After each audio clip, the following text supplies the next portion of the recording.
La palabra del Señor dice en Oseas: mi pueblo fue destruido porque le faltó conocimiento. Por cuanto desechaste el conocimiento, yo también te he hecho del sacerdocio. Esto pesa demasiado porque la palabra del Señor enseña que nosotros para nuestro Dios, por medio de Jesús, somos un linaje de reyes y sacerdotes, nación santa, pueblo adquirido por Dios, gente con naturaleza divina, embajadores. Esto es algo poderosísimo que está dentro de la iglesia del Señor, que en realidad muchas veces no se valora, porque un sacerdote, su vestimenta era de una manera distinta a la del pueblo normal. Tenía un pectoral, su ropa, sus calzoncillos llegaban hasta abajo, su ropa era larga, porque el oficio de este hombre era demasiado delicado. Yo creo en la buena manera de vestir. Yo no soy legalista ni religioso, pero yo creo que un sacerdote de Dios se debe de vestir como sacerdote. Un sacerdote de Dios no puede estar en cualquier lugar. ¿Qué hace un sacerdote de Dios en un cine? ¿Qué hace un sacerdote de Dios en una jugada de fútbol? Eso no cuadra en la vida de un sacerdote. Y cualquiera puede decir lo que le dé la gana, pero un sacerdote de Dios es una persona con conocimiento, con madurez, no tiene problemas de comprensión. Un sacerdote realmente que tiene oficio de sacerdote y reconoce su asignación es alguien que no pierde el tiempo en estupideces.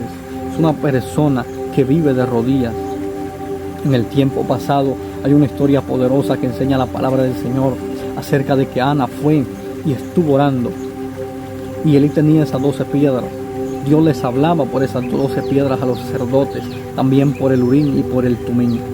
En ese caso de Elí, vio a Ana que estaba llorando, y las piedras que él tenía le dieron luz.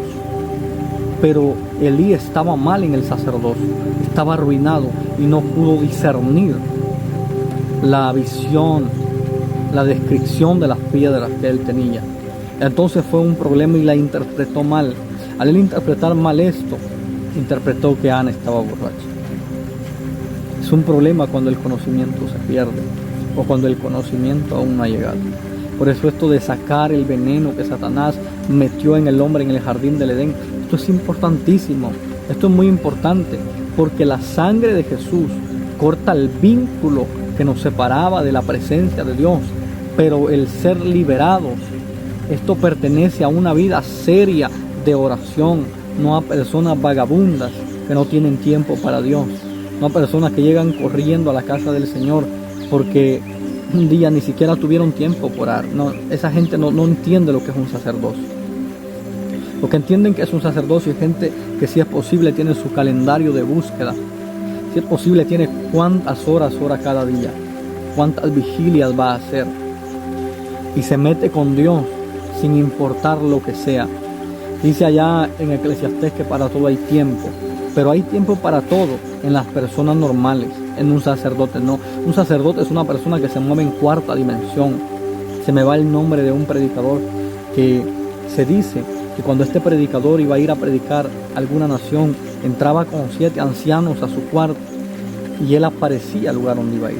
Y así pasaba, no viajaba en avión. Eso es un verdadero sacerdote. Un sacerdote, si tiene que ir a predicar a China, va sin importar que haya, porque tiene el poder de violentar la materia. ¿Qué es violentar la materia? Es deformar este cuerpo humano y meternos a la dimensión humana y aparecer en otro lugar, como lo hizo Elías, como lo hizo muchas veces Jesús, como lo hizo Felipe. Felipe estaba en un avivamiento, mas sin embargo la palabra enseña que fue arrebatado por el Espíritu Santo y fue llevado al desierto a hablar con aquel eunuco, con aquel hombre de Etiopía. Esto es poderosísimo. Así es, un sacerdote se mueve en cuarta dimensión. Esto es importantísimo. La iglesia en realidad casi no conoce acerca de qué es violentar la materia, y esto es importante porque en los últimos tiempos va a haber un avivamiento poderoso. Eso enseña la palabra. Muchísimos predicadores dicen que la iglesia se va y que no va a pasar tribulación, que esto y lo otro, pero uno ve en la palabra que la iglesia realmente enseña la palabra del Señor, que va a ser perseguida. Démonos cuenta en Hechos, en el tiempo de ese avivamiento, la iglesia estaba bajo persecución, vendían sus heredades, las daban, nadie tenía necesidad. Entonces eso mismo fue un vislumbre para repetirse a lo general en nuestro tiempo y a lo grande. Creo que es necesario comprender estas cosas. ¿Por qué? Porque la palabra es clarísima en decirlo. No está oscura ni necesita ser interpretada tanto para comprender esto. Yo creo que es súper importantísimo tener el poder de una relación seria, de oración, que los haga constar de una cobertura para brindársela a otro. ¿Por qué? Porque un sacerdote es alguien que tiene que tener la cobertura necesaria para toda una multitud que le sigue. Un sacerdote no camina revuelto con los demás. Un sacerdote camina adelante. La palabra enseña que los sacerdotes caminaban y cada que caminaban el Jordán se abría. Ellos iban adelante con el arca. Ese es un verdadero sacerdote. Es una persona que comprende el oficio de Dios y cumple con responsabilidad sin esperar nada a cambio. Un sacerdote no anda con estupideces de que le den esto, lo otro, aquello. Es alguien que es como Pablo. Pablo era un tipo empresario que no se enredaba en esas tonteras. Él dice que todo lo tenía por basura. Él dice que no era carga para nadie, sino que él proveía para los mismos hermanos que lo acompañaban. Es un ejemplo poderosísimo para nuestro tiempo, para todo aquel que tiene salida a un ministerio. Un sacerdote puede ser aquel que está de rodillas, que nadie conoce, pero es un intercesor.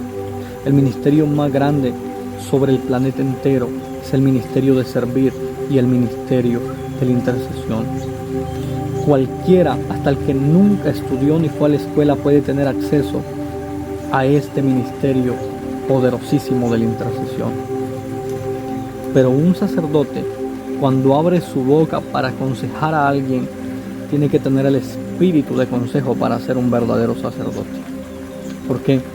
Porque un consejo no es solo de darlo y de que el que lo escuchó se quede igual. Entonces no fuiste guiado por el Espíritu Santo.